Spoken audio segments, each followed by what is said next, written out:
Flashback in life. This is a narration of a typical love story.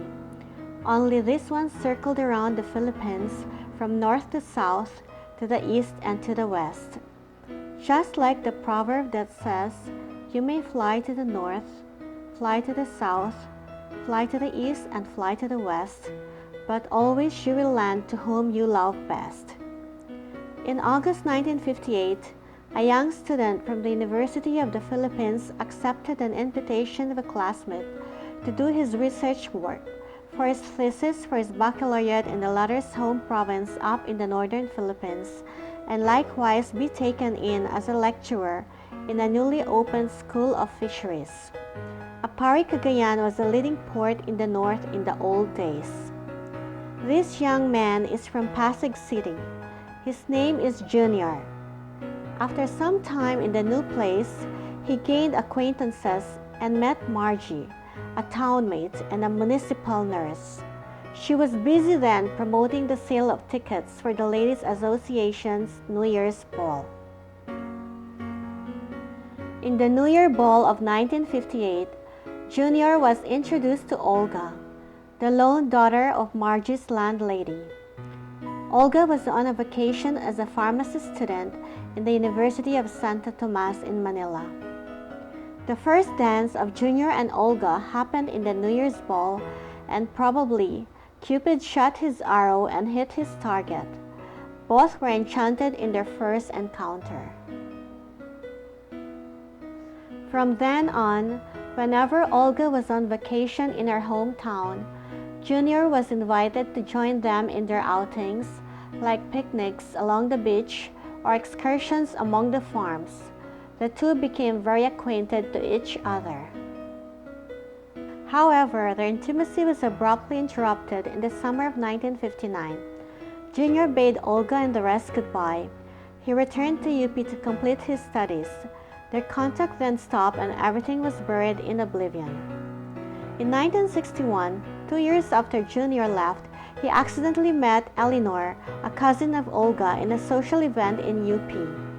Eleanor was a student in the Conservatory of Music as well.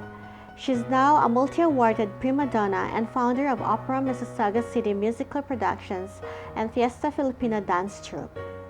Eleanor knew Junior way back in the hometown of Olga. She whispered to Junior that Olga was in their home in Avenida Rizal Extension for a vacation. The next day and for the week of duration of Olga's vacation, Junior was a regular visitor in that place. Olga was in Manila attending to the needs of her drugstore she will open then in their hometown. From then on, communications through letters between the two started. Their interrupted fascination was rekindled. Olga returned to her hometown and opened her drugstore, while Junior was employed in the Bureau of Vocational Education with assignments in Pangasinan, but their communication never abated. In the early part of 1963, Junior was promoted to Panay Island as head of a vocational school. Despite the distance, Junior never failed to visit Olga during Christmas days. Hence, he was far in the south, yet always near in the north to her during Yuletide season. They both sensed their feelings towards each other, but Junior cannot muster the courage to make the proposal. He was afraid of being rejected by his first love. He felt intimidated by the line of suitors of Olga, whose careers were as lawyers, engineers, doctors, and accountants, like her relatives, the clan of Alvarados, Alamedas, and Garcias in her hometown. More so when Olga jokingly told him that his name was not in the list of her suitors, not even in the waiting list, but he has been persistent, full of patience, and very kind with no voice at all. "You have proven your sincerity to me, and I could ask for nothing more," she commented to him. "I will break the family tradition to be attached to someone whose profession is not within the realm of that of my family."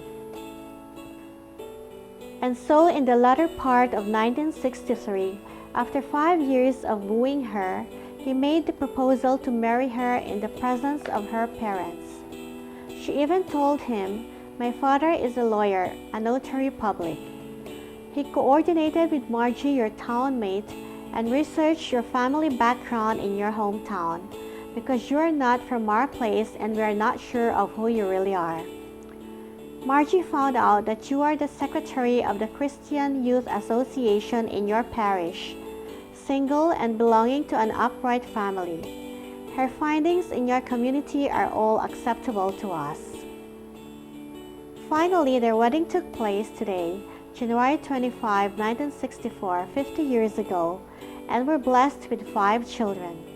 3 boys and 2 girls who are now happily married and employed in their chosen career.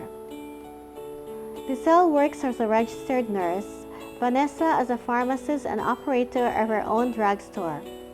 Romel is in the financial services, and Francis is a medical technologist in a hospital.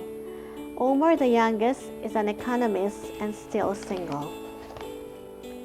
In reminiscence of their life in the Philippines, whenever Olga was not busy in her drugstore, she whiled away her time playing the piano, reading, or visiting the church near their house. Junior, on the other hand, spent his leisure time playing lawn tennis, reading, and engaging in physical activities in the YMCA, earning even the title of Mr. Junior YMCA in 1962 in the Gupan City.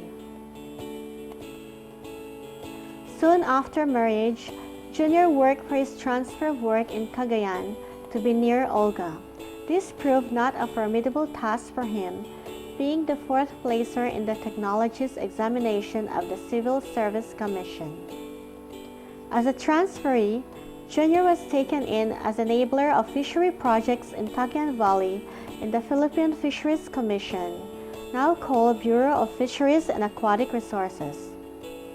After 2 years, he was sent to Bremen, Germany to study modern methods of fish preservation and processing to complete the operation of the fish cold storage and ice plant he put up in Santa Ana, Cagayan, a fishing town northeast of Cagayan Province.